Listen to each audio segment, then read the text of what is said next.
Join me today on a walk through the woods as I gather spring herbs like nettles, violets, chickweed, cleavers, and dandelion.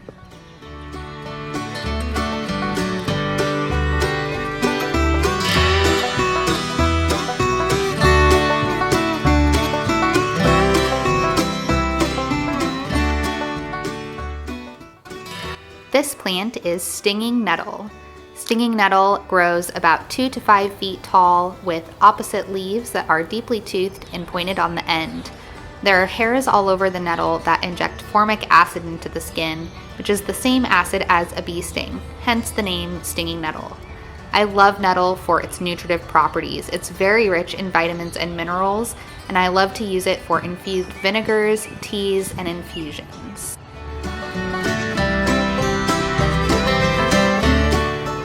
This is violet.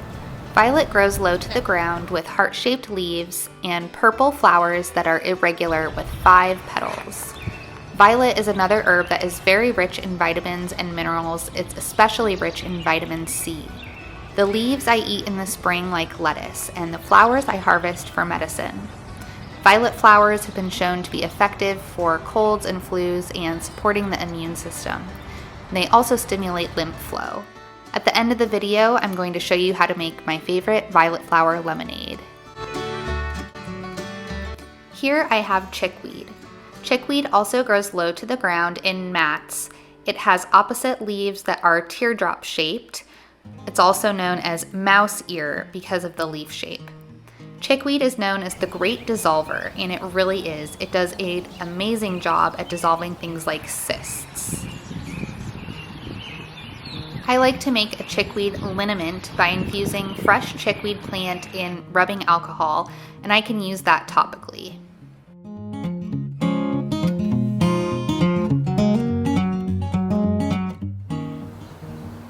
This here is cleavers. Cleavers has a sticky feeling due to lots of little hairs all over the plant and make it cling to anything it comes in contact with. Cleavers has leaves that whorl around the stem in groups of 6 to 8. Cleavers is another herb that is great to use fresh in the spring. One of my favorite things to do with cleavers is something I learned from my herbalism teacher Trilby, and that is to blend it up with fresh pineapple juice for a spring cleansing drink. Cleavers is diuretic and it is a powerful lymphagogue, meaning that it stimulates lymph flow.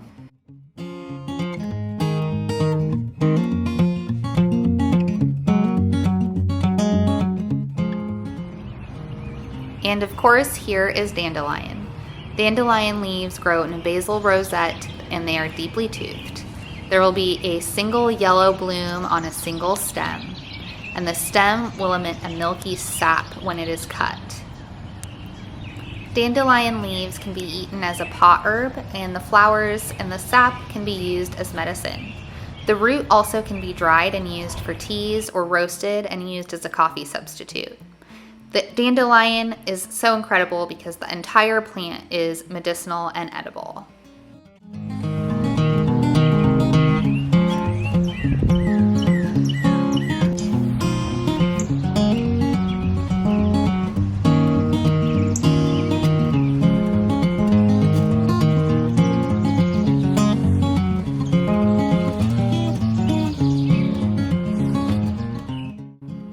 Now I'd like to show you how to make my favorite simple violet flower lemonade.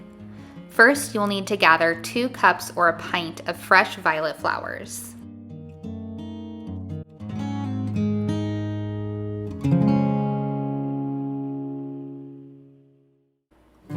Next, bring 2 cups of fresh purified water to a boil.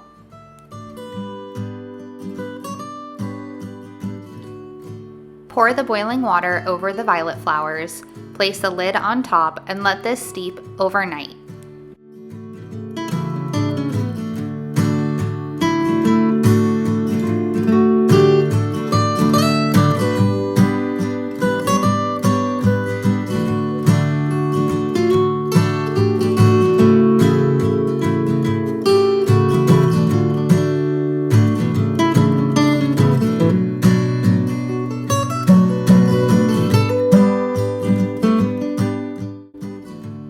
Here you can start to see the color of the water changing.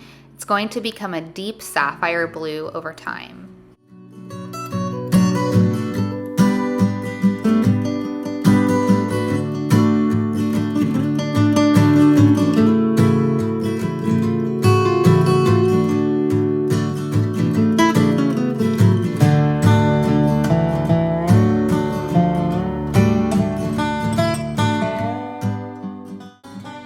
The next morning, strain your violet flower tea through a strainer into a clean glass jar and squeeze the flowers to get every last drop of color you can out of them.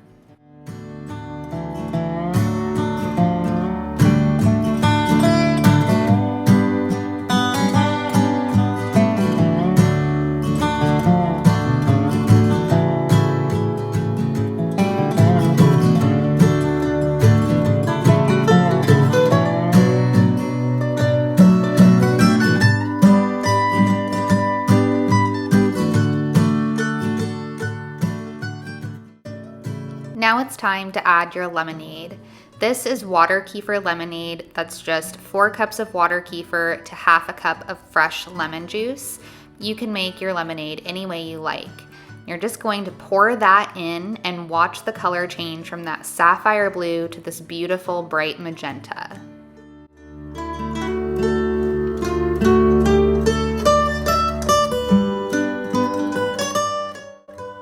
I'd also like to show you how to make a very simple, quick nettle vinegar.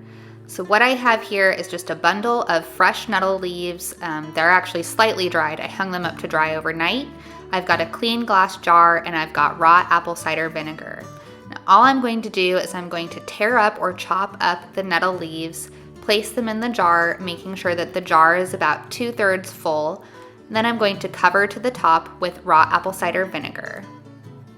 Important to note here is that nettle leaves do sting. Some people are more sensitive to the sting than others, so I would recommend wearing gloves if you want to avoid getting stung. I let my nettle vinegar steep for about 2 weeks at room temperature, and then I strain out the nettles and reserve the vinegar. The vinegar I'll use on salads, drizzled on vegetables, really anywhere I would use regular vinegar. I like to place a square of unbleached muslin under the lid on top of the jar, and that just keeps the vinegar from rusting the jar lid.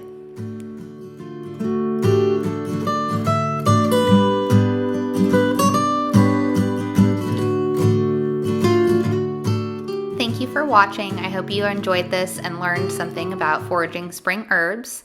Be sure to visit the link in the description box to go to the blog post that corresponds with this video. And be sure to subscribe for more videos and more information on traditional living, traditional skills, handicraft, and foods. Until next time.